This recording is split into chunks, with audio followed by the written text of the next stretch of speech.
Hi friends, welcome to Fashion DK Tamil. இன்னைக்கு இந்த வீடியோல நம்ம தையல் மிஷினை ஃபுல்லா க்ளீன் பண்ணி ஆயில் விட போறோம். ஸோ வீக்லி ஒன்ஸ் வாரத்துக்கு ஒரு தடவை நம்ம மிஷினை மெயின்டைன் பண்ணால் மட்டுமே தான் நம்ம மிஷின் நல்லா ஓடும். ஸோ தைக்கிறதுக்கு ரொம்ப ஈஸியாக இருக்கும்.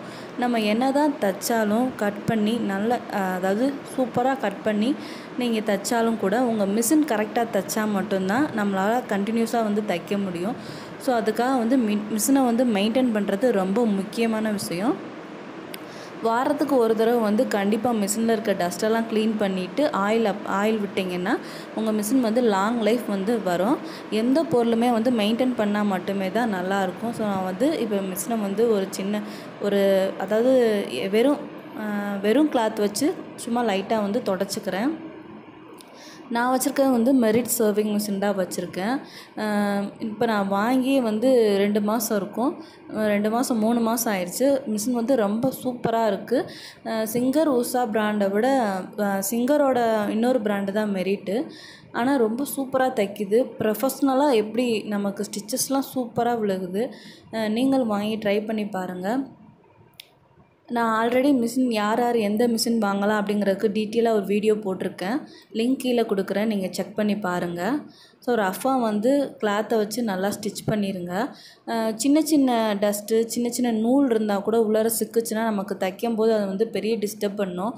அதுக்குள்ளே போய் மாட்டிக்கிச்சுன்னா தையலே விழாது. ஸோ அந்த மாதிரி ப்ராப்ளம் இருக்கும்போது நம்மளால் ஈஸியாக தைக்க முடியாது. ஸ்டாப் பண்ணி அந்த கிளாத்தே வேஸ்ட்டாக போயிடும். ஸோ மிஷினை அடிக்கடி க்ளீன் பண்ணி வச்சுக்கிட்டிங்கன்னா உங்களுக்கு ரொம்பவே பெஸ்ட்டாக உங்கள் லாங் லைஃப் மிஷின் நீட்டாக வரும். நீங்கள் துடைக்கும்போது மேலே துடைச்சிட்டு அதுக்கப்புறம் மிஷினை லைட்டாக தூக்கி கீழேயும் நல்லா துடைச்சிருங்க. ஏன்னா கீழே தான் அதிகமாக அந்த நூல் டஸ்ட்டு எல்லாமே இருக்கும். அது எல்லாமே அந்த குட்டி குட்டி பார்ட்ஸ்குள்ளே போய் நின்றுச்சுன்னா எடுக்க முடியாது. அடிக்கடி நீங்கள் க்ளீன் பண்ணிட்டீங்கன்னா அந்த நூல் உள்ளார போய் மாட்டுறதுக்கு வாய்ப்பு இல்லை. ரொம்ப விட்டுட்டு 1 மாதம் அப்படியே விட்டுட்டோம்னா அந்த நூல் என்ன பண்ணும், உள்ளார போய் மாட்டிக்கிறோம். இப்போ நம்ம தைக்கும்போது அந்த நூல் இந்த நூல் கலந்து நூலை கட் பண்ணி விடும். மிஷின் ஸ்டன் ஆகி நின்றுக்குறோம். மோட்ரு ஓடிட்டு இருக்கும்போது அந்த பெடல் டைட் ஆயிரும். இந்த மாதிரி ப்ராப்ளம் அடிக்கடி வந்துட்டே இருக்கும். ஸோ ஒன்ஸ் நல்லா க்ளீன் பண்ணிவிட்டு அடுத்து நம்ம ஆயில் அப்ளை பண்ண போகிறோம்.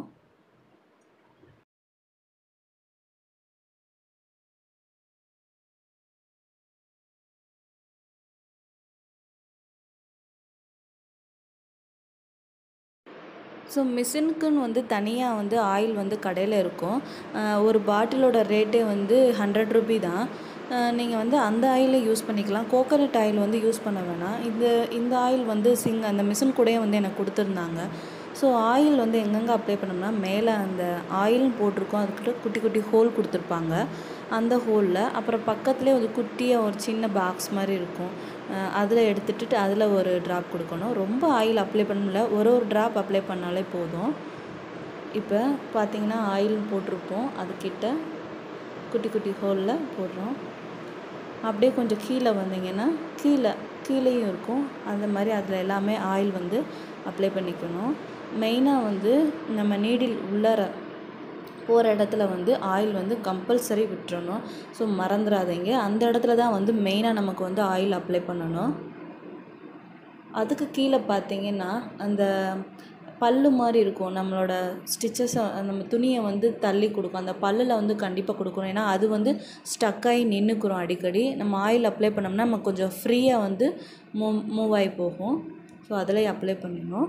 மெயினானது நம்ம மிஷினை தூக்கிட்டு அடியில் ஆயில் அப்ளை பண்ணணும்.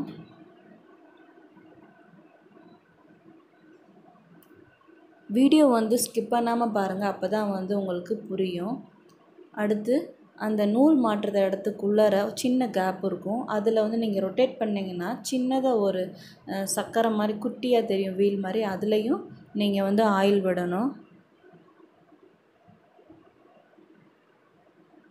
ஸோ இந்த மிஷினை ஃபுல்லாக தூக்கிட்டு நீங்கள் பாபின் கேஸ் மாட்டுவீங்க பாருங்களேன், அங்கனக்குள்ளே ஆயில் விடணும். மறக்காமல் இந்த எல்லா இடத்துலையுமே ஆயில் விட்டுறணும். ஸோ அதோட செட்டு அப்படியே அந்த ரோலில் பார்த்திங்கன்னா ஸ்க்ரூ மாதிரி இருக்கும். அந்த இடத்துலையும் ஆயில் அப்ளை பண்ணணும். ஸோ ஒரு கையில் நான் பிடிச்சிட்டு பண்ணுறனால என்னால் தெளிவாக காட்ட முடியல. நான் முடிஞ்சளவு கவர் பண்ணியிருக்கேன்.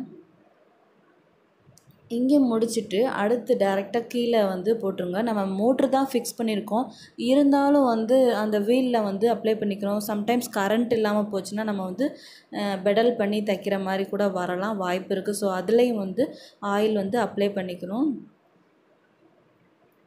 இந்த மாதிரி நீங்கள் மிஷினை வந்து வாரத்துக்கு ஒரு தடவை வந்து ஆயில் விட்டு க்ளீன் பண்ணி வச்சிங்கன்னா 30-40 வருஷம் ஆனாலும் 60 வருஷம் ஆனாலும் அந்த மிஷின் வந்து எந்த ஒரு ஃபால்ட்டும் வராது, க்ளீனாக இருக்கும். டஸ்ட் இல்லாமல் நீட்டாக வச்சுக்கிட்டிங்கன்னா மிஷினில் வந்து ப்ராப்ளமே வராது. சின்ன சின்ன விஷயந்தான் இருக்கும், அதை வந்து நம்மளே தெரிஞ்சு வச்சுட்டோம்னா அடிக்கடி சர்வீஸ் பண்ண கொண்டு போய் கொடுக்க தேவையில்லை. ஸோ இந்த மாதிரி வந்து நீட்டாக க்ளீன் பண்ணிக்கோங்க. புது மிஷின் இப்போ தான் நீங்கள் வாங்கியிருக்கீங்கன்னா வாரத்துக்கு ஒரு தடவை வந்து ஆயில் விட்டு இது பண்ணிக்கோங்க. பழைய மிஷினாக இருந்தாலும் அதுதான். கொஞ்சம் உங்களுக்கு தைக்கும்போது வந்து கொஞ்சம் கஷ்டமாக இருக்குது அப்படின்னா நீங்கள் வந்து ஒரு 3 டேஸ்க்கு ஒன்ஸ் வந்து நீங்கள் ஆயில் விட்டுட்டு அதுக்கப்புறம் ரெகுலராக 1 வீக்கு 1 தடவை வந்து க்ளீன் பண்ணிக்கோங்க. ஸோ ஆயில் அப்ளை பண்ணதுக்கப்புறம் அந்த ஆயிலை வந்து நல்லா தொடச்சி விட்ருங்க. ஏன்னா அந்த ஆயில் வந்து அப்படியே இருக்கும், நம்ம அடுத்து தைக்கும்போது வந்து அந்த துணியில் வந்து படும். ஸோ நல்லா தொடச்சிட்டு ஒரு சின்ன பிட்டு துணி ஏதாவது காட்டன் கிளாத் இருந்துச்சுன்னா அதை நாலாக மடித்து நீங்கள் ஊசி அதாவது தப்பைங்களா அந்த மாதிரி உள்ளர வச்சு நீடியில் வந்து உள்ளர அந்த துணிக்குள்ளே இறக்கி நீடியில் வந்து உள்ளர இறக்கி வச்சுருங்க. ப்ரெஷர் ஃபுட்டை வந்து கீழே எடுத்து விட்டுட்டு நீடில் உள்ளர நிப்பாட்டி அதை வச்சிட்டிங்கன்னா அந்த ஊசியில் அந்த உள்ளர நம்ம விட்ட ஆயிலெலாம் வந்து கீழே இறங்கும். இப்படி பண்ணாமல் நம்ம அப்படியே விட்டுட்டோம்னா அந்த ஆயிலெலாம் இறங்கி நின்றுட்டே இருக்கும். நம்ம அடுத்த தடவை வந்து தைக்கும்போது அந்த துணியில் வந்து அந்த ஆயில் வந்து கொட்டிகிட்டே இருக்கும். ஸோ அவ்வளோதான். இந்த மாதிரி நீங்கள் ஆயில் விட்டு உங்கள் மிஷினை மெயின்டைன் பண்ணிங்கன்னா எந்த ஒரு ப்ராப்ளமே இருக்காது. ஸோ அவ்வளோதான், இது சின்ன டிப்ஸ் தான். டீட்டெயிலாக உள்ளர வந்து க்ளீன் பண்ணுறது நான் இன்னொரு வீடியோ வந்து போடுறேன்.